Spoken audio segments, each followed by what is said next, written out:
नमस्कार, मी पल्लवी अस्सल सातारी या आपल्या यूट्यूब चॅनलवरती आपल्या सगळ्यांचे मनापासून स्वागत करते.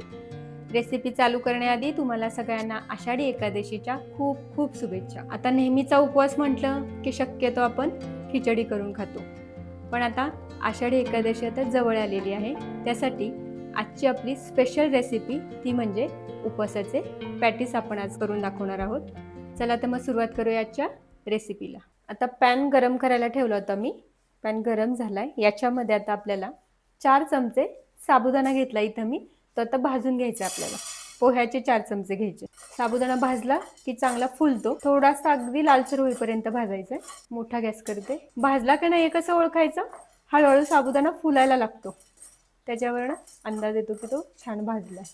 हे बघा अशा पद्धतीने छान फुललाय. थोडा लाल पण झालेला आहे. लालसर होईपर्यंत भाजायचंय. आता गॅस बंद केलाय मी. आता हा साबुदाणा एका प्लेटमध्ये आपण काढून घेऊ, कारण का आपल्याला हा गार करून घ्यायचा आहे. आता इथे साबुदाणा आपला गार झालेला आहे. आता हा साबुदाणा आपल्याला या मिक्सरच्या भांड्यामध्ये बारीक करून घ्यायचा आहे. आता इथे मी 1 वाटी वरईचं तांदूळ घेतलेलं आहे. आता आम्ही वरई म्हणतो, काही भागामध्ये याला भगर सुद्धा म्हणतात. आता ही 1 वाटी भगर आहे, ती सुद्धा आपल्याला याच्याबरोबर बारीक करून घ्यायची आहे मिक्सरमध्ये. मोठं भांडं असेल तर एकत्र करा, छोटं असेल तर थोडं थोडं करून बारीक करून घ्या. हे बघा अशा पद्धतीने सगळे पीठ बारीक करून घ्यायचे. अगदी हे पीठ खूप बारीक झालं नाही तरी चालेल, थोडंसं असं जाडसर राहिलं तरी काही हरकत नाही. आता हे मग असे आपण पीठ बारीक करून घेतले, ते आता आपल्याला पीठ शिजून घ्यायचे. त्यासाठी इथं मी पॅन गरम करायला ठेवलाय. वरई ज्या वाटीने घेतली त्याच वाटीने आपल्याला 1.25 वाटी पाणी आपल्याला टाकायचंय. आता हे 1 वाटी पाणी मी टाकते. दुसऱ्या वाटीतलं अगदी थोडंसं पाणी ठेवायचंय, म्हणजे 1.25 वाटी पाणी टाकायचंय. आता याच पाण्यामध्ये आपल्याला इथे आता मी 3 ते 4 हिरव्या मिरच्या घेतल्यात, त्याच्यामध्ये आलं वाटले ते मी याच्यामध्ये टाकून घेते. हिरवी मिरची तुमच्या तिखटाप्रमाणे तुम्हाला किती तिखट चालेल त्या पद्धतीने टाका. आता याच्याच मध्ये आपल्याला 1 चमचा भरून पोह्याचा 1 चमचा भरून जिरं टाकायचे. आता जिरं तुमच्यात चालत नसेल तर तुम्ही ते स्किप करा.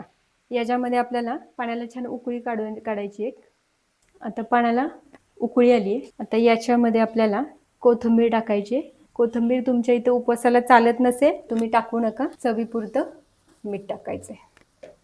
पुन्हा एक उकळी आणून द्यायची. आता मोठी एकादशी, महाशिवरात्री असे वर्षातनं एकदा येणारे उपवास असतात ना, ते म्हटलं की आपण साबुदाणा वडा हा आपला स्पेशल मेनू असतो खरं. पण आज आपण आपल्या रेसिपीमध्ये थोडीशी स्पेशल अशी वेगळी रेसिपी केलेली आहे. प्रत्येक वेळेस साबुदाणा वडा खाऊन कंटाळा येतो. त्याच्यामुळं ही रेसिपी तुम्ही नक्की करून बघा, तुम्हाला नक्की आवडेल. आता ही उकळी आली छान. याच्यामध्ये आपल्याला आता गॅस बारीक करते मी. याच्यामध्ये आपल्याला हे बारीक केलेलं पीठ टाकून घ्यायचे.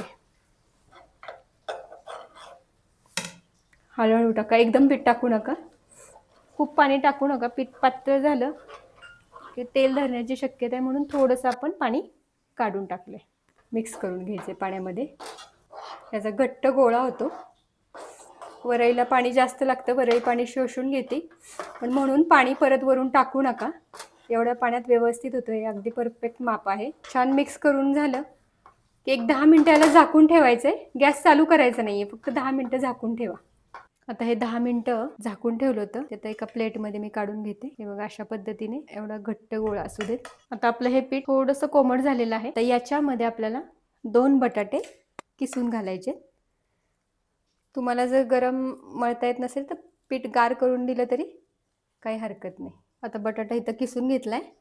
आता हा मी या पिठामध्ये मिक्स करून घेते आणि याचा आपल्याला गोळा बनवून घ्यायचा आहे. आता हिरवी मिरची जर कोणाला जमत नसेल किंवा एखाद्याला बाधते लगेच किंवा नाही जमत, तर त्यांनी उपवासाचं लाल तिखट टाकलं तरी चालेल. या अशा पद्धतीने बटाटा पूर्ण मिक्स झाला पाहिजे. आता पीठ आपण इथं छान मिक्स करून घेतलंय. असा गोळा करून घ्यायचा आहे. आता याचे आपल्याला छोटे गोळे करून ह्यात आपल्याला लाटून घ्यायचं आहे. आता मग असे आपलं पीठ आपण करून घेतलं होतं, तो गोळा आता इथं मी घेतला आहे. आता हा प्लॅस्टिकचा कागद घेतला आहे मी. याला आता थोडंसं तेल लावून घेते की जेणेकरून खाली चिकटणार नाही. असं तेल लावायचं आणि याच्यावर असं पसरून घ्यायचं हे पीठ, किंवा याच्यावर दुसरा प्लास्टिक पेपर ठेवून लाटण्याने तुम्ही लाटलं तरी चालेल, म्हणजे पटकन होईल. पीठ मळताना शक्यतो जे प्रमाण सांगितले तेच वापरा. पाणीचा वापर जास्त करू नका. अगदी 1.25 वाटी पाणी परफेक्ट प्रमाण आहे, कारण का आपण उकडलेला बटाटा पण टाकतो, त्याच्यामुळे पण पीठ पातळ होतं. चौकोनी आकारामध्ये करून घेते मी. तुम्ही याला पाहिजे तो आकार पण देऊ शकता. तुम्हाला पुऱ्या करायच्या असेल तर तुम्ही एक वाटी घेऊन पुरीचा आकार सुद्धा याने करू शकता, किंवा चौकोनी जरी काप केले तरी काहीच हरकत नाही. आणि एवढ्या पद्धतीने हे बघा, इतपत तुम्हाला हे जाड ठेवायचे, खूप पातळ पण करायचं नाही. आता हे आपण कट करून घेऊया.